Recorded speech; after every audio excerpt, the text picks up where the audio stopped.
Hello and welcome back to a news update coming to you live from Warsaw. I'm Sadia Strzemska. And we begin with a letter of protest that Poland's foreign ministry issued to Russia. This comes after a Russian drone crashed and exploded on Polish territory in the vicinity of the village of Osilny in the country's east. Fortunately, no casualties were reported. According to Deputy Foreign Minister Marcin Bosacki, the drone was of Russian origin and was likely intended to strike Ukraine but crossed into Polish airspace before crashing. NATO headquarters in Brussels has been informed of the incident, though the authorities in Poland stressed it does not trigger Article 5 procedures. The crash took place overnight on Wednesday when the drone crashed into a cornfield and exploded, shattering windows in 3 houses. Defense Minister Władysław Kosiniak-Kamysz confirmed yesterday that the object was a Russian drone, calling the incident a deliberate provocation by Moscow. Here's what the Polish Foreign Ministry spokesperson Paweł Wroński had to say about a letter of protest issued to Russia.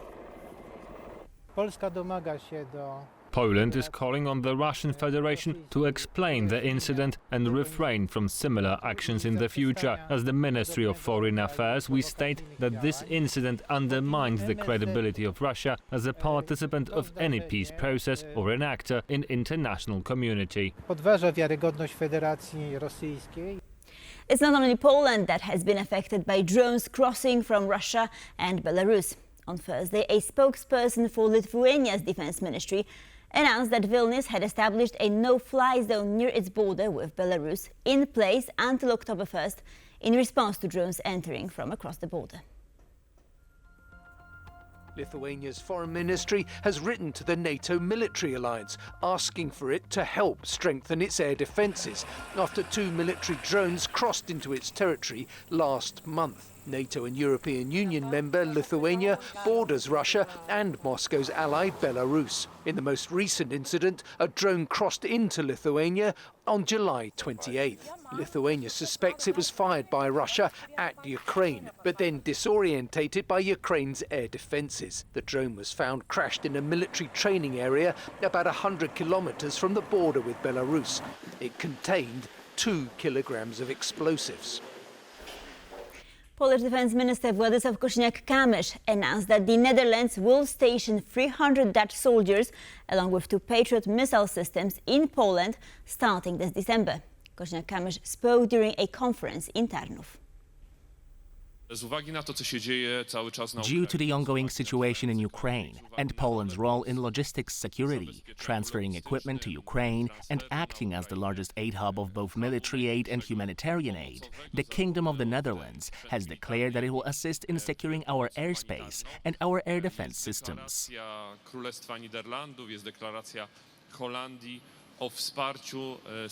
Starting this December and in the following months, 2 Patriot air defense systems will be deployed in Poland to protect Polish skies and the aid that's being transported to Ukraine. Patriot będą rozmieszczone w Polsce do ochrony polskiego nieba, do ochrony wsparcia, zabezpieczenia, wsparcia, które idzie na... It's a major effort on the part of the Netherlands, as they only have 3 such air defense systems, 2 of which will be sent to Poland. Alongside the Patriot systems, 300 Dutch soldiers and anti-air drone systems will also arrive in Poland. Holenderscy będzie ich 300 oraz systemy antydronowe. Ukraine's Foreign Minister Andrii Sybiha says a Russian strike hit an American electronics plant in far western Ukraine, injuring 19 people. He stressed it was a civilian site, not a military one. Russian attacks also struck Lviv near the Polish border, killing 3. Our Ukraine correspondent Oskar Reggie has more.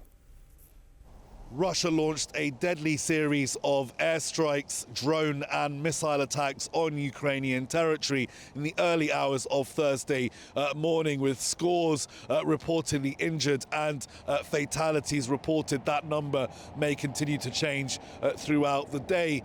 Now, the Ukrainian Air Force say Russia launched 574 drones and 40 missiles onto Ukrainian territory, targeting the Ukrainian capital of Kyiv, with air defense working throughout throughout the early hours of the morning, but also parts of western Ukraine targeting Rivne, Lviv and Zakarpattia Oblast. Zakarpattia is of course home to many ethnic Hungarians near the border with Hungary. Now, an American company in the Mukachevo city in Zakarpattia Oblast was hit by several cruise missiles, according to the Ukrainian government. This is an electronics company, an American one, a civilian one. So it looks like that building was specifically targeted by the Russians. And Zelensky has responded forcefully in the morning to these attacks, saying a reaction to this is needed. There is still no signal from Moscow that they are going to engage in meaningful negotiations to end the war. Pressure is needed, strong sanctions, strong tariffs. So a clear message there to Washington from Kyiv that they want further pressure ramped up against Moscow in response to these deadly attacks that Russia continues to launch into Ukrainian territory. It's Oz Katherji reporting from Kyiv for TVP World. German prosecutors say a Ukrainian man suspected of being the mastermind behind the explosions that destroyed the Nord Stream gas pipelines has been arrested. The Nord Stream 1 and 2 pipelines, which run on the Baltic seabed between Russia and Germany, were badly damaged by blasts in September 2022. The suspect, who's been identified as Serhiy K. under German privacy laws, was allegedly part of a group that planted devices on the pipelines near the Danish island of Bornholm. The German prosecutor's office said in a statement that the suspect was arrested overnight by Italian police in the country's eastern Rimini area. He and his accomplices allegedly set off from Rostock on Germany's northeastern coast in a sailing yacht to carry out the attack. The statement added that the vessel had been rented from a German company with the help of forged identity documents via middlemen. Serhiy K. will be brought before a German judge after being transferred from Italy. The European Union issued a joint statement with the United States today, outlining initial steps towards ensuring a fair and balanced trade between the two economies. Here's what EU Commissioner for Trade, Maroš Šefčovič, said about this initial deal. First, a 15% all-inclusive tariff cap for the European Union. This is the most favourable trade deal the US has extended to any partner.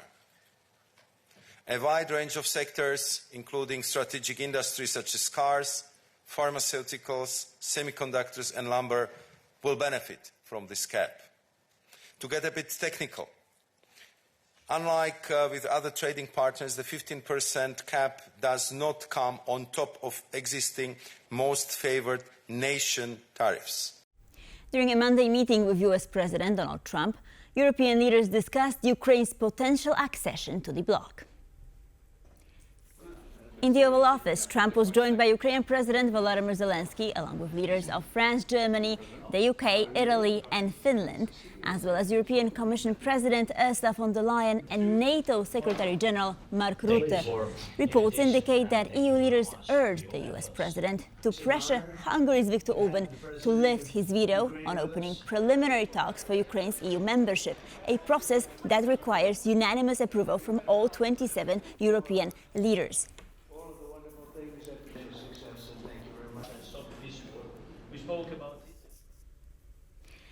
Since the beginning of the year, more than 2,600 square kilometers in Portugal have been destroyed by fires, compared to a little over 1,400 in 2024.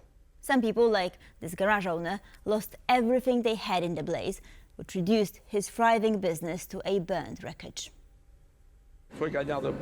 This was earned through hard work, and I will not give up. It's unbelievable. It had never crossed my mind. Today I say, when I came here, everything was so nicely set up, with so many machines. If I needed a tool, I would rather lend one than go and ask for it.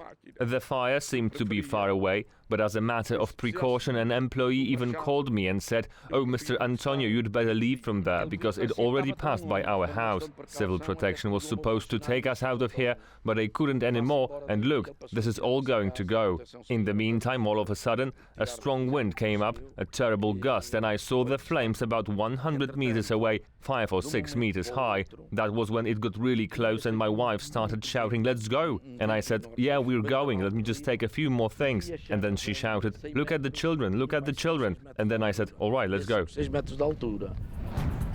And with this we conclude our news bulletin. The bottom line with Don Orlev coming up next.